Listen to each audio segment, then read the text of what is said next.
เอาแล้วก็ยังได้ลูกเจ้าก็เนาะจักปีเลยพวกน่ะโอ้ยฮอดได้19เว้ยฮอดได้เก่าไป90เด้90 ปีแล้ว90 ปีแต่โดยพลังเด้โอ้เจ้าบ่มีส่งเสื้อบ่มีเจ้าอ๋ออัน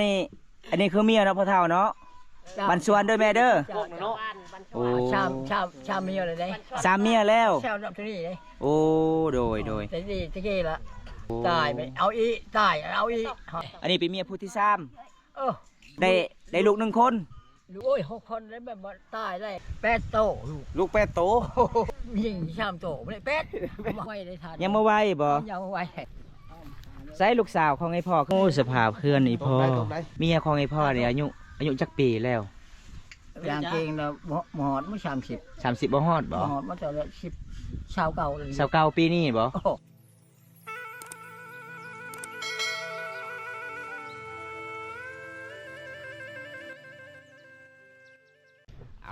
กล่าวสวัสดีทุกคนสบายดีบรรยากาศยามตอนแรกๆนะทุกคนนะมื่อนี้บอมตากะมาเดินถามทุกคนเลยเดือนนึงอีพอเพิ่นเป็นครอบครัวยากจนพี่น้องเห็นแล้วกะโอ้เป็นน่าสงสารหลายทุกคนเลยมื่อนี้บอมตากะบ่มีหยังไปเยี่ยมไปยามกะมีเสื้อผ้าเก่าๆกะไปให้อีพอเพิ่นพี่น้องตามคนเมียเจ้าน่ะและเจ้าไปนะคุยไหม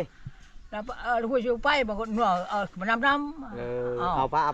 เอานี่มันจะตายมันเอาอีกทานเลยฮะเอาแล้วตายเอาอีกเดียวลูกหายวันลูกนี่จะพี่ลูกน่ะนี่มาใช้เสียหนวดนี่หนวดสิไปชอนอังกะจอนเชงกันเด้อขี้ไปชอนนั่นนะไปชอนบวกห่วยโอ้เอาแล้วก็ยังได้ลูกเจ้าก็เนาะจักปีเลยพวกน่ะอันนี้ลูกได้บ่พอได้บ่โอ้ยฮอดได้19เว้ย19ฮอดได้เก่าไป90เด้90 ปีแล้ว90 ปีแต่โดยพลังเด้โอ้พลังเฮาก็เป็นผู้ชายเลยเด้แต่สมัยสงครามพลังผู้ได้พลังเลยโอ้ทุกคนเป็นไปดุนเลยไว้โดยไม่เด้อันนี้ไม่เท่านี้พ่อบ่เจ้าโอ้พี่น้องเอ้ยพาบ่มีแล้วมีบ่มีเลยอันนี้คือผ้าห่มเนี่ยเขาเจ้ามาแอมอีพ่อกินข้าวกันน้ำเลยไว้พ่อโดไปไงจ้าโดยจะบอกไหมจ้าโดยจ้าทำไมมาอีทอเลยโอ้บ้าข้าวโพดเชฟแล้ววะจ้าเขาไปช่วมฮะชาเชิดนี่ดอกชาเชิดเลยเนียวกับเนียวแล้วก็น้อยลายตีนนะโอ้เนียวเนียวนี่คือปลาเทศอยู่น้ำห้วยนี่น้ำนี่ฮะโดยจ่าทำได้เนี่ยฉันทำนี่แหละมือนี่โดยหนาวเจ้าบุนุ่งช่วงขย้าวคือบุนุ่งช่วงขย้าวหนาวนี่ชะแงดตัวมันชะแงดบ่ชะแงดเจ๊บ่คือบุนุ่งช่วงขย้าวบุมีบ่พอบุมีเสื้อผ้าบ่เจ้าบุมีส่งเสื้อบ่มีเจ้ามีหนาวเราอันนี้บ่เมียน่ะอันนี้บ่ยะไหนนะบ่ยะนี่ส่งเข้าใจนี่ผมเข้าใจอยู่เพื่อนเลยโดยจนเนื้อฐานเลยอ๋ออันนี้คือเมียเนาะพ่อเฒ่าเนาะบันสวนด้วยแม่เด้อโอ้ชามเมียเลยเด้สามเมียแล้วชาวตัวนี้เลยโอ้โดยแต่ดีตะกี้ละเอาละแต่ยังไม่ได้ป่วยได้เขาเอาเลยตายไปเอาอีตายเอาอีอันนี้เป็นเมียผู้ที่3บ่อันนี้เป็นเมียผู้ที่3โอ้ได้ลูก1คนลูกเขาก็ได้แต่ก่อนนี่ก็นี่เอาเมียเอาผัวแล้วนี่อันนี้เนี่ยคนหนึ่งเอาผัวแล้วโดย8โตลูก8โต8คนวันนี้8คนผู้ชาย4โต4คนโมเมนต์4โตโอเคยิง3โตไม่ได้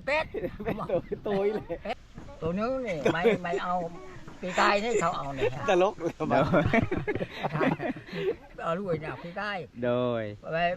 ว่ารวยห้างอะไรผู้เฮิรนผู้อื่นเกินมันก็จนคือกันคือเรือนเท่านี้ได้ละยอดจะได้ผัวเอาจะเป็นยังไม่เท่าจะเยียบยังโอ้ไม่งอดตอดโอ้เพิ่นไปเอาพื้นทุกคนเหยียบมันงอดเละเกิบล่ะไปไหนโอ้แล้วมันชอดเกิบออกไปแค่นี้พอเพิ่นแล้วก็เห็นคลิปน้องสายเพิ่นถ่ายก็เห็นแล้วก็สงสารเบิ่งพี่น้องเพื่อนสารบ้านซองของไอ้พอ ไว้พ่อมีผู้ใหญ่ใจดีจากในประเทศและต่างประเทศอยากช่วยพ่ออีพ่ออยากได้หยัง อยากได้เฮือนอยากได้ อยากได้เฮือน อยากได้จนนะเขาก็บ่มกินเบิ่งแล้วชาวชามครอบคนทั้งไปบ้านในก็ให้จ้ะ ไว้พ่อตอนนี้ถ้ามีผู้ใหญ่ใจบุญอยากซอยอีพ่ออยากได้เฮือนเนาะ เจ้า ไอ้ข้าวกิน เจ้า ผ้าห่ม เจ้า โอ้มีซ้ำย่างไหมพ่อ เจ้า โอ้ ชอบ ป้าบรำ คนต่างประเทศชอบ ให้ เอาทุกคนเพื่อนเราภาษาลาวบอก ใช้ลูก เก่ง นะ ปันใด ลูกเจ้าน่ะ เดียวกะสิพายพ่อขึ้นขึ้นซานก่อนเด้อทุกคน ไปแล้วลูกน่ะ ใส่ลูกสาวของไอ้พ่อโอ้สภาพเพื่อนอีพ่อ ตรงไหนยานได้ในขนาดนี้ อายุ90 ปีเด้ 1 2 3 4 ป้า 7คัน ทุกคน เอาขึ้นก่อน จ้าเด้อบ่มีหา ได้แล้วกินข้าวแล้วเด็กจะหาข้าว บอลได้อีพ่อนอนอะไรพ่อ เฮ้ยน้อง อีพ่อนอนอยู่นี่บ่ เจ้า ป้าอีแม่ได้นอนอยู่ไสอีแม่ บางทีก็นอนทุก นอนนำกัน อยู่นี่ได้ลูกสาว ใช้ลูกน้องจะใช้ โอ้ ใช้ลูกแล้วน่ะบ่เห็นลูก เบิ่งทุกคนบอลห้องนอนอีพ่อกะประมาณ2 เมตรแล้วทุกคน นี่แหละเขาของทานน่ะช่วยนี่ โอ้โด แม่นของเฮาเองนี่นี่ โด จนนี่เลย โด ต้องมาบอกเมียเฮาว่า เด็กทุกคน พ่อชามต่อเลย อยู่น้ำไผบัตรนี่เด้อแต่ว่าเนี่ยค่าน่ะบ่ได้แล้วใช้การบ่ได้แล้วมีแต่อยู่น้ำไผบัตรตัวนี้ โอ้บ่ได้มุ่งนี่ก็หัวหมดเลยครับผสม การบ่ได้ใช้ไผบัตรหัวมันเลยบ่อยพอ หัว อยู่บ่ได้เนาะ มันช็อตหมดน่ะในไปนั่นดอกกูบ่ลบนะ อ๋อ ลบทางหลังนะ อ๋อ ชาเด้อ โอ้มันก็หลายปีแล้ว หลายปีแล้ว นี่กะ มันกลัวได้พอ3 ปีเฮือนหลังนี้ได้พอระดับ10 ปลายกว่าปีได้พอ บ่บ่ บ่ฮอดบ่ บ่ฮอดยังได้เคยไปแล้วบ้าก็มองมันจะดี เฮือนนี่บ่ เอ้า โอ้ นี่เช่ามันตะกี้นี่ โอ้แสดงว่าเฮือนนี่ก็คือตั้งไม้บ่อยพอ จากไม้เฮา โอ้ บ่ เอ้าถ้วยกินอยู่ใส่ถ้วยบอลให้กินก็บ่มีบ่อยพอถ้วยเด้ กินเนี่ย โดย ถ้วยก็มีถ้วย ถ้วยมีอยู่บ่ มีอะไรไล่ โอ้โดย กินทั้งกินไปทั้งลุ่มนี่แหละ โดย เฮ็ดอันนี้ก็ล่มไฟมันบ่ลุกนู่นนี่ปั่น มันบ่มีบอลอยู่แล้วคันเจ้าจะดันไผอยู่ถึงนี่บ่มีบอลอยู่เลยคน บ่ได้เนาะ ไม่หมดเฮือนนี่ คันยามหนาวนี่หนาวแห้งเลยพอเนาะ เราว่า โอ้ นี่ เบิ่ง ข ทุ อก ง คนมีแต่เพบัตร นี่แพ่นี่ของบางกุมบ้านนี่ให้ โอ้ ให้เชื่อได้ โด ไม่น่าย เชื่อ โดยเบิ่งทุกคนบอลนอนของไอ้พ่อนี่ก็ประมาณสำนี้อันนี้คือบอลนอนลูกสาวเพิ่นบอลนี่ห้องนอนไอ้พ่อกับอีแม่กว้างประมาณ2 เมตร ทุกคนทั้งกวาง นี่อย่าทำพูดดีเฮา อันนี้ประห่มก็คือเขาเจ้าซอยบ่อยพอ ส่งในช่วยนี่แล้วส่งในช่วยนี่ในช่วยนี่ คันเขาเจ้าบ่ได้ซอยแสดงว่าไอ้พ่อนี่บ่มีประห่มนอนเลยบ่โอ้ยพี่น้อง ช่วยหมด โดย ไม่เห็นไปนี่ก็ดอกนั่นน่ะผู้อื่นเขาให้ อยู่เฮือนของไอ้พ่อนี่ไผผ้าก็บ่มีเนาะ ไม่ชูด โอ้ อก เอาทุกคนเลยทุกอยากเฮ็ดจังใดพี่น้องบ้านเฮา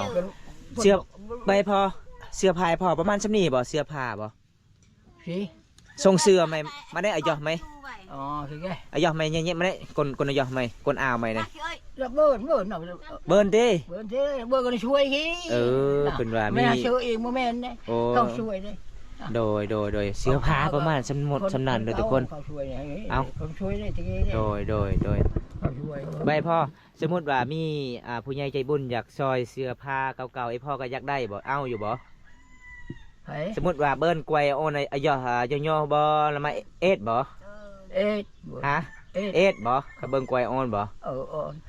เออ เพิ่นว่าถ้ามีผู้ใหญ่ใจดีใจบุญถ้าผู้ใดอยากซอยน้องก็เอาได้เนาะไม่เท่าเนาะ เขาให้นี่ โอ้เพิ่นว่าเอาได้เด้อทุกคนเอาทุกคนมื้อนี้บอมตากะมาเยี่ยมมายามมีพ่อเพิ่นกะบ่มีหยังมีแต่เสื้อผ้าเก่าๆให้สวยพ่อเห็นแล้วก็เจ้านุ่งกะช่วงนี้ใกล้สิฮอดหน้าหนาวเพิ่นนี่พอนั่งอยู่ตารางอยู่ยกย้อนพิงไฟทุกคนมื้อนี้กะบ่มีหยังสิพาสินะครับส่งเพื่อนสามบ้านช่องเห็นในคลิปน้องสายเพิ่นถ่ายกะโอ้ยเป็นตาไอ้ต้นอีพ่อเพิ่นหลายทุกคนเอาเดี๋ยวบอมตากะไปเอาเครื่องก่อนทุกคน วันนี้กับบอมตากับมีอย่างละทุกคนมาให้อีพ่อกับเครื่องที่บอมตากะเป็นห่วงอีพ่อหลายพี่น้องเฮือนหลังนี้ทุกคนบ่มีหยังเลยทุกคนเลย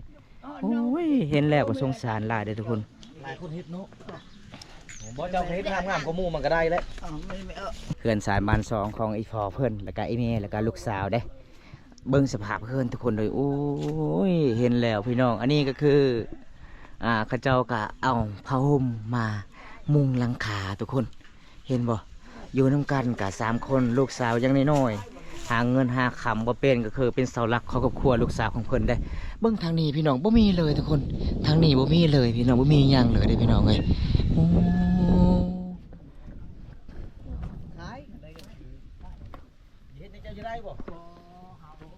ไม่แต่จานตัว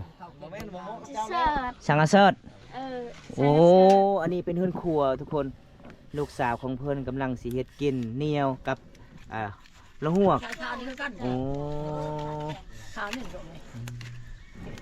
ไปที่เหมือนทานไปที่เหมือนทาน อันไหนยาวไหมไหนยาวไหม สนใจสนใจกล้อง อ๋อ กระดองปิเลยพี่น้อง โอ้ ปวดเลยอะแอม โอ้โดยอันนี้คือเป็นลูกสาวของไอ้พ่อไอ้แม่อันนี้เพิ่นพี่น้องลูกของนาบ้าวเพิ่นว่านี่ล่ะพี่น้องเห็นบ่เป็นเสาหลักของครอบครัวก็ว่าได้ช่วยเรียกไอ้พ่อไอ้แม่ตักน้ำนึ่งข้าวเป่าไฟ อย่างนั้น อันนี้น้องกำลังเฮ็ดกิน กินมีอย่างเหนียวเรา เหนียว บ่ กับละหวกแม่ ลูกเครียดแต่เครียด เครียดแน่เออ มันบ่แม่นฮวกแล้วเป็นตัวเครียดแล้วก็เป็นเครียดแล้วนะคันฮวกแล้วยังบ่ตันหางยังมีหางอยู่อันนี้เครียด โอ้น้องสาวใส่บ่เจ้าบ่เจ้าใส่บ่ เออ ใส่จังไดกะตั้งใจช่วยเวียกไอ้พ่อไอ้แม่เด้อสู้ๆเด้อเอาทุกคนอันนี้ลูกสาวของเพื่อนกำลังเฮ็ดกินซาดเองบ่พ่อเฒ่า เจ้า โอ้นี่เบิ่งทุกคนบอลเขาเจ้าเอาไว้น้ำตักน้ำใส่น้ำกินเอาน้ำกินอยู่ใส่ได้พอน้ำกินนี่พออยู่ใส่โอ้โดยเอาทุกคนมื้อนี้กับบ่มีหยังหลายกะบอมตากับมาเยี่ยมมายามอีพอกะบอมตากะอยากให้เล็กๆน้อยๆน้ำจิตน้ำใจฮะ บอกเรื่องกันนี่ อะย่อคือโอนใหม่นี่เนาะปอเนาะ เจ้า โดย เจ้า อ้าวไหนอ้าว ตัวใดใช้ได้อะไรใช้ตัวใดใช้บ่ได้แล้วก็ป้าเฮ็ดอะไร พอดีเปิดเรือรอกน้ำพอเนาะ เจ้า ได้ไหมอะไรเรียกไหน โอ้ย อ้าวพี่น้องไอ้มื้อนี้บอมตากะบ่มีหยังสิซอยอีพอเพิ่น หายหมดวันนี้บ่ ก็โอนนี้ไหมให้เจ้าเลยเด้อพอเด้อ เจ้า แล้วก็แบ่งเมียแน่นุ่งเลยพอเด้อ เจ้าอะไร เจ้าให้ได้แก้ให้พ่อเฒ่าก่อน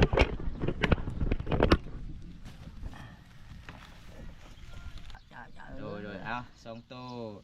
3 เจ้าทุก 4 เจ้าทุกเจอลูกพักแทนเนาะเดี๋ยว 5โต ไอ้เนาะ 6โตด้วยพอเด้อ เจ้า 7โตเอาเสื้อ เจ้า อันนี้คือส่งด้วยพอเด้อ เจ้า โดย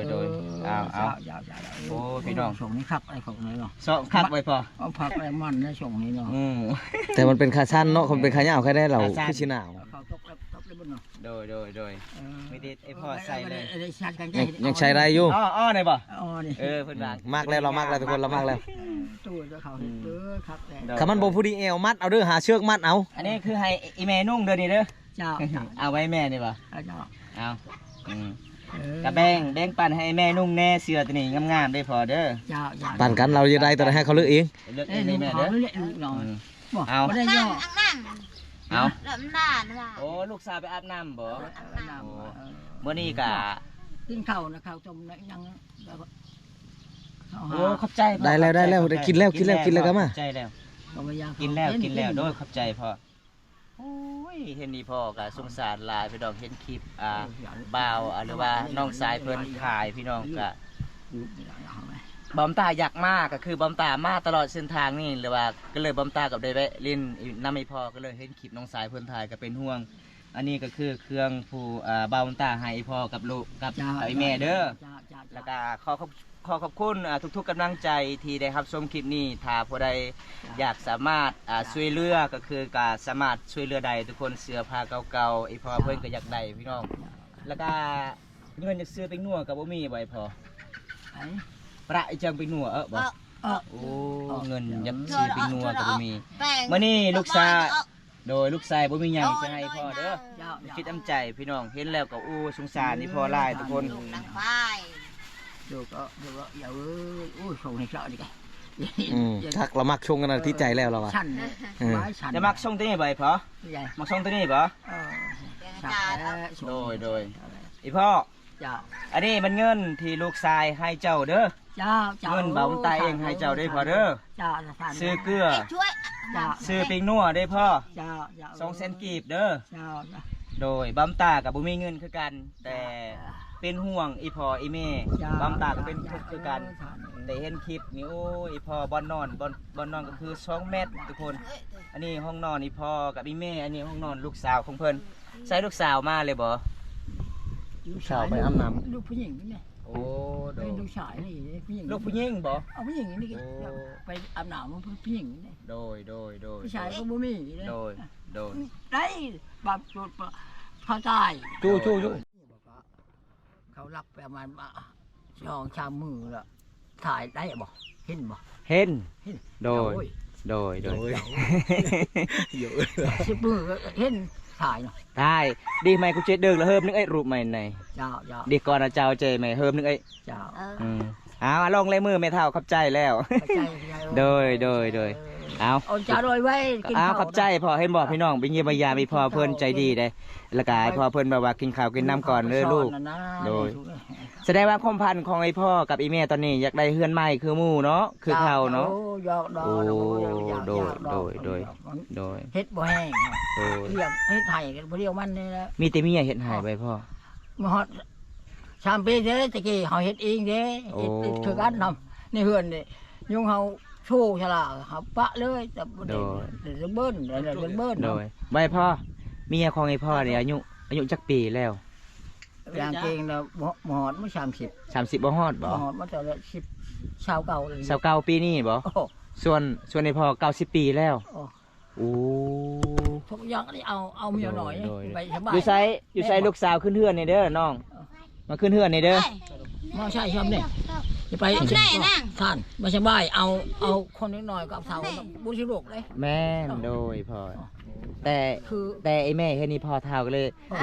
ลยแม่สงสารโอ้ลูกสาวบ่ ถ้าว่าใหญ่ไปขึ้นปูนแล้วแล้วบ่ไปตา ปันส่วนเด้อหม่อ เออ โอ้ไหนน่ะอัปปะไหน นั่งนี่นะ อัปปะไหนตะโกนไหนหม่อ ว้า โอ้สงแงดบ่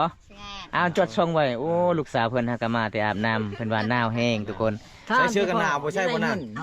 มันมาจะใส่บ่ได้เห็นห เสื้ ยั อง กันหนาว โดย ว่าเสาบ่ โดย โอ้เขาเชื่อตลาดนี่ไปบุคไปพอเท่าได้เงินเนาะ โดย เนาพอมันยังผู้แห้ง ลูกสาวจักปีแล้วลูกสาวนี่นะ โอ้ ตามดงป่า ลูกสาวจักปีแล้ว ป่าเนื้อ ดูเตอะอยู่อ่ะ แหละ ปี จักปีลูกสาวนะ อันนี้ เออ เบิ้ลละ12เลย 12 ปีโอ้ เบิ้ล พี่น้องได้ยินนี่พ่อเพิ่นว่าคือเฮือนเขาเจ้าก็เฮือนก็งามมีพอหาเงินหาคำได้เห็นลูกเขาเจ้าซื้อเสื้อผ้าลูกก็คือแอลไม่พอคือกันบ่อยากได้คือกัน เจ้า แต่พอบ่มีเงินจะให้เนาะ เจ้า โอ้พี่น้องเห็นแล้วก็สงสารหลายเลยทุกคน อย่าให้อ่อนทำอย่า เอาไว้เลยพอเงินนี่เด้อพอเด้อเอาไว้เด้อ ซื้อเกลือซื้อพริกนัว เอ เอ อ อไว้น้ำเมียดีแล้ว คนเท่ามาเอา เอาคนหนุ่ม คนหนุ่ม จักปีเมียน่ะ จางพิจารณาเต็งแต่บุยัก 29 ปี เนาะท่าน ว่านะมา29ปีนี่ แล้วว่าซะเก่าเด้อ ท่าน โดย บุยักได้ทำนี่เด้ยาวได้เลยชั่วโมงพักหมดโคทกจังเลยแม่นหมด แม่ เดี๋ยวพูดทำนี่ เอาคือว่าอายุไล่เลี่ยกันที่เจ้า2คนว่า29ปี บุยักได้ทำนี่มันพี่แต่งไปเอา โดย ไปเอาไปซื้อกินเขา โดย โอ้ลมหนาวเลย ลมก็หนาวในแห้งเลยทุก เนี่ย คน บ่มีจักคนเลยทั้งลูกสาว ป้า อย่าเลยนะมันลมนี่นี่เงินเข้าไปนี่เงินของบ้านให้ โดยโดย ไม่ได้เชื่อด้วยนี่เขากุมบ้านให้นี่ ส่งตัวได้พอมักกินนี่ตัวนี้ไปพอ มักเราเว้าตลอดงาม ตัวได้ตัวนี้บ่ตัวนี้แหละไอ้พอมัก ปัจจุบันนี้ ระวังมักตัวนี้ได้โอ้กระดักเอ้ยขึ้นมาตระกูลไหนหมอ บ่มีนะเนาะบ่มีเสื้อกันยาวเนาะนั่ง บ่มีเสื้อผ้าบ่ เสื้อกันยาวบ่มี เสื้อกันแย่บ่เหมือน เข้าเฮ็ดอยู่บ่นั่งเจ้าน่ะ มีแต่เสื้อใหญ่ๆอันนี้น้องเอ้ย ใช้แบบ บ่นั่ง อันนี้มันก็ใหญ่อยู่ เข้าเฮ็ดอยู่บ่ สมัย ไม่ได้อ่านเสื้อบ่ บ่ฮู้จักภาษาลาวบ่ บ่ได้อ่านหนังสือเลย และอันนี้นะ บ่มีเงิน แม่มีเงินมาอัน จะเกียรมา เอาเก็บไป เอาล้าน เจ้าล้านนี้ล้านลูกเอ้ยมันหา โอ้ คนเดียวเลยไม่ได้เอาไปเช็ดไห้ โดย ต่างหน่อยนี่เดี๋ยวนี้มันคือมันอีอัน โอ้ บ่ได้เข้าเลยป .1 บ่ได้เข้าแม่นบ่ ทำไปจนแล้วลูกได้เท่แม่นบอก โดยบ่ให้พ่อ คันสมมุติว่ามีผู้ใหญ่ใจดี อยากให้ลูกสาวของไอ้พ่อเรียนหนังสือให้เขาเรียนหนังสือไอ้พ่อให้เรียนบ่ แน่ ให้เรียนบ่สมมุติว่ามีผู้ใหญ่ใจดีซื้อให้ลูกสาวของไอ้พ่อบิ๊กซอปึ้ม ให้มันเลี้ยงมันยังลายเวียกเข้าไป ยัง เลี้ยง หลาน หลาน โอ้ยังเลี้ยงหล้าน เอาจ้ะ โอ้ เลี้ยงนี้ เรียนที่ เดี๋ยวเฮียนนำเราพี่นั่นเมียจงพัวมัน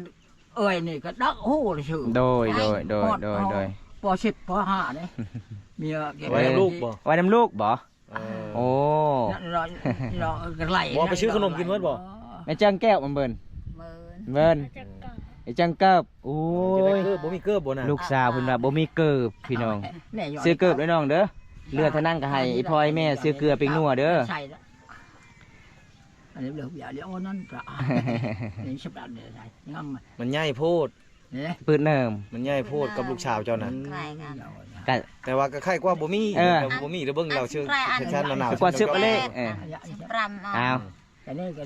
เราถือ ให้เมียเอกผู้นี้ มันบ่คือเครื่องเขาชื่อเองได้แม่มันเครื่องอันนั้นเนาะ อีพ่อไอ้แม่ ตาม คัน ใจ ถ้า บ่ได้ โอกาสหน้าถ้ามีลูกชายกะคอเครื่องนำผู้ใหญ่ใจดีจากคุณพระสำราญจากประเทศไทย ลูกชายก็อยากไปให้ใหม่อีกเด้อโอกาสหน้าเด้ออยากซอยเรืออีกเด้อ จ้า เพราะว่าลูกสาวเพราะว่าลูกชายมาหามื้อนี้ก็บ่มีหยังหลายมีแต่เสื้อผ้าแล้วก็เงิน200,000สวยพออีแม่แล้วก็น้องสาวเพิ่นพอได้ซื้อเกลือ หน้ากัน โอ้มามื้อนี้ลูกสาวของเพิ่นบ่ได้เสื้อมันใหญ่โพดเนาะอันนี้เสื้อสำหรับบอมตาใส่ทุกคนเลยเพราะว่าลูกสาวยังน้อยพี่น้อง ใช่แก นุ่งลงเมืองรถ งามบ่พ่อเฒ่าอันนี้งามบ่ งาม ใส่เลยพ่อเฒ่าเพราะว่าข่อยเบิ่งเจ้ามันหนาวแห้งพ่อเฒ่าเว้ย งามยาวยาวเนี่ยก็มาเลิกใครมันแท้เนี่ย ก็แบนนะย้อนนี่ บนฮอแล้วก็เนี่ยเขาใช้ช่องนี่ครับ ชื่อในนั้นลูกสาวน่ะ ใบที่ใช่ ใส่ ใบเอาพัวแล้ว ใบเอาพัวอันนี้ชื่อสาวไส้ จะใช้ โอ้โดยพ่อ ลูกสาวนั้นได้เฮ็ดเวียกแต่ละมื้อเนาะนึ่งข้าวตักน้ำเนาะคันว่าใหญ่เอาผู้แล้วนี่แล้วทุกคนให้อยู่นำชองเท่านี่แหละบัดนี้บ่มีไผเลย ไม่นี่ไปเจ็ดเด้อบ่ เออ โอ้ไปเจ็ดเด้องวดแล้วก็ได้โอ้เพิ่นว่าไปตักน้ำกินกับลูกสาว เป็นชาวลับครอบครัวแล้วบ่ แม่ เฮ็ดเวียกแล้วนี่นะโอ้ แม่น เราเชิงในตั้งนี่ก็เอานำกันไว้บ่ได้เลยมันยอดจะไรพัวนำกัน โดยเอาพ่อ ไป ใส่ระ นำ เบิ กั ด น โอ้พี่น้องอีพ่อเพิ่นหนาวเอาใส่ให้อุ่นบ่ ล่อไว้ใช่ชื่อนี่ละล่อ ใส่ให้พ่อก่อนทุกคน หน้าได้ปะเชื่อเนี่ยหน้าได้ ตาจังแป้งนะแก หน้าบ่พ่อ หน้าได้เลยครับ โอ้ หน้า เดี๋ยวยังไม่ได้ย่อย เฮ้ยดาจังแป้ง โอ้มามื้อนี้ นี่คือจังแป้ง เสื้อของลูกสาวของเพิ่นบ่มีทุกคนก็คือตอนนั้นก็คืออีแม่เด้อหนุ่งเลยแม่เด้องามบ่อีแม่ชื่อตอนนั้นพอดีเลยเนาะพอดี ชอเล่ว่ะ ซึบเอาไม่ซื้อเอาเลยพอดีเหมือน เอ๊ะ แต่เบิ่งไกลออนช่วย ยาจะช่วยยาเท่าเนี่ยไม่ยาตายาวเนี่ยครับกุ้งมา กัดกุ้ม เอาเนี่ยครับ กุ้มนั้นก็จะไม่เท่าจื้อก็ ปลาขยะน้อนะยาน้อนะ ได้ลังอ้ำมาอยู่ในสุดนี่ ช่วยเอายาวเท่ายาวบันดีเอาครับ เออ ดูบ้าก่อนแจ้ม เอา กะหนักที่มันเรียบ ปลารอเลยเด้ทางนี้ช่วย หมวกเสื้อคลุมแล้วหมวก นี่เพิ่นว่าต้องใส่สูตรคือการวัดใส่หมวกคือการวัด นี่นะเขาลูกไม่เมียนี่ ลูกเนาะ อ๋อมันน่ะพี่แต่งเขาบอก แม่น พอมันช่วยคน ใส่แนนเฮาเนาะเป็นใส่แนน พอมันเก็บไปหักเอาให้ใช่ไหม โอ้ไอพ่อของเมียนี่ฮักไอพ่อ เจ้า ก็เลยให้ลูกสาวอยู่น้ำ นี่สิใครไม่มานี่ โอ้โดย แต่พระยีเรียงครับ เอ๊ะ โด ละ ย มันนี่ก็ยุไอ้เก๋แล้วเป็นหางมือเป็นพี่เช้าหมอหางให้แต่ไม่ได้ได้เงินให้เชื่อได้มีเงินจนทก บ่ได้แต่งเลย บ่ได้แต่งเลยบ่เมียบ่ได้แต่งเลยบ่ แต่งแล้วเลย แต่งแล้ว แต่งแล้วเลยแต่งดองเลยเลย แต่งดองแล้วเนาะ แล้วเลย โอ้ นี่รุ่นเลย กระดองตะกี้มันแพงไว้พอกระดองตะกี้บ่ นะ มาเลยกระดองอัน จากร้านแต่งเมียนี่ แต่งกันนี่อันที่เราแต่งดูห่างนึงแล้วมูลเชื่อใจเก๋ โอ้ เงินห้างเงินตะกี้ ถ้าว่าเฮาชามมีอ๋อไผ ช่าง เมียผู้ที่หนึ่งก็ตาย เจ้า ผู้ที่สองก็ตาย เจ้า อันนี้เป็นเมียผู้ที่สาม เจ้า แกล้วจังแก้วนั่น ช่างไป น่ะ ลูกชาวผู้นึงเอาผัวอยู่หันช่างไปลูกมันเต้าคิดแม่โตลูกมัน โดยแปดโตลูก อ๋อลูกมันเอาละล้านถ้า ว่าคน8คนเอา แปดคนบ่แม่นบ่อยพอแปดคนหรือแปดโต เป็นคน เป็นคน ยังบ่ได้ นับไปโต ผู้หนึ่งนี่ไอ้ช้ำเก็บไปทานเด้ โดย เจ้า ช่วยจังทุนังจังกอบได้ อีพ่อ เจ้า วันนี้ลูกสาวสองคนขอกลับกันเด้อ เจ้า ขอให้พ่อแม่แล้วก็ลูกสาวอยู่ดีมีแห่งดีพ่อเด้อ เจ้า วันนี้เฮาสองคนกับบ่มีหยังหลายไปให้ไอ้พ่อเสื้อผ้า เจ้า เก่าๆนั่นล่ะแล้วก็เงินสอยพ่อเล็กน้อยๆนะทุกคน เจ้า ตังเข้าบ่ตังรอตะกะยัง แล้วไปจากไอ้ที่ ตะระหวดกี่ เอาเต้าฟันเว้ย โอ้อันนี้เพิ่นเฮ็ดหวดเด้ หวดอย่างเงี้ย เพิ่นเฮ็ดหวดสินึ่งข้าวทุกคน นี่เราทอดที่ไง ระหวดเต้ล่ะ มันคือไรฮะ อืม ไรจะกระตะแก้ไรไง เบิ่งผาของเพิ่นทุกคนผากะหักไอ้น้อยพอเนาะหักไอ้เนาะผาจะเนาะโอ้ เราไปยืนฉกเอ้ย โดย ฉกตะกี้ฉกเอ้ยเอาลูกพาพ่อตายจะไปเลย เจ้าลูกกำพร้าไว้พอ ลูกพา ไอพ่อตายปะ เอาเนี่ย โอ้ อ้ายพุ่นอยู่บ้านนี่เท่าเลยเดี๋ยวนี้ อ้ายนะโด เท่าย แล้ว โดย ตะกี้อ้ายก็เป็นทหารเอาก็เป็นทหารเลย โดย โด ท ย หารเข้าเกณฑ์ไปครับ โดย ไปปล่อยชีวันในจังเมือ โดย แม่ โดย ไม่ได้ไปตัวเลย โดย เพราะนั่นน่ะพี่แต่งเขาบอก แมน พอมันช่วยคน ไซแนนเฮาเนาะเป็นไซแนนกลับกันเด้อ เจ้า ขอให้พ่อแม่แล้วก็ลูกสาวอยู่ดีมีแห่งดีพอเด้ เจ้า อ เจ้า วันนี้เฮาสองคนกับบ่มีหยังหลายไปให้ไอ้พ่อเสื้อผ้า เจ้า เก่าๆนั่นล่ะแล้วก็เงินสอยพ่อเล็กน้อยๆนะทุกคน เจ้า วันนี้ก็ขอขอบคุณอีกเทีนึงทุกๆกำลังใจแล้วก็ทุกๆพี่น้องเฮาในประเทศและต่างประเทศที่เข้ามาติดตามรับชมมื้อนี้ เจ้า ก็ขอให้อยู่ดีมีแห้งก็ขอให้ร่ำให้รวยปรารถนาสิ่งใดก็ขอให้ได้สิ่งนั้นถ้าผู้ใดอยากช่วยเหลือไอ้พ่อไอ้แม่เพิ่นชนบทลาวหมู่บ้านลาปีดเมืองนองแขวงสวรรณเขต ในหมู่บ้านนี้ก็คือเป็นครอบครัว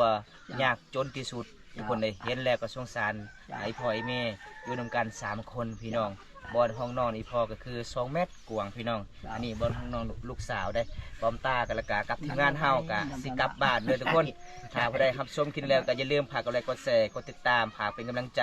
ให้เฮาเฮ็ดคลิปตอนต่อไปถ้าผู้ใดอยากช่วยก็สามารถติดต่อทางทีมงานเฮาได้หรือว่าติดต่อทางน้องทรายบ่าวอลัวหมู่บ้านนี้ได้ทุกคนบอมตาสิปิดไว้สินี้ก่อนคลิปหน้าพบกันใหม่ขอกล่าวคำว่าสบายดีเด้อบ๊ายบายเนี่ยบ๊ายบายพ่อบ๊ายบายบ๊ายบายผู้บ๊ายบาย นกเหมา